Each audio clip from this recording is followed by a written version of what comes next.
গুরুদেব, আমাদের প্রণাম করুন। সদা সুখী থাকো তোমরা। বলো বন্ধুগণ, ঋষিগণ, আজ আপনাদের এখানে আসবার উদ্দেশ্য কি? গুরুদেব, আপনি যে এতদিন ধরে নাট্যশাস্ত্র রচনা করছে সেই বিষয়ে আমাদের মধ্যে নানা ধরনের প্রশ্ন জেগেছে। সেই উত্তরের জন্য আজ আপনার কাছে এসেছি। করুন জিজ্ঞাসা, দ্বিধা করবেন না। গুরুদেব, এই নাট্যশাস্ত্র কিভাবে উৎপত্তি হয়েছিল, বা এর উদ্দেশ্যই বা কি? খুব ভালো একটা প্রশ্ন করেছেন আপনি। এই প্রশ্নটা শুধু নাটক নয়, জীবনের সারমর্ম বোঝার একটা মাধ্যম।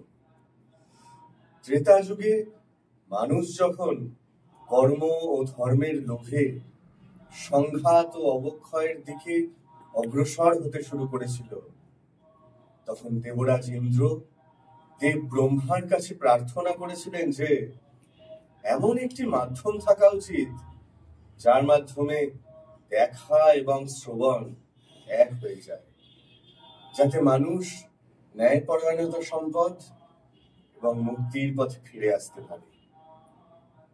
কিন্তু গুরুদেব,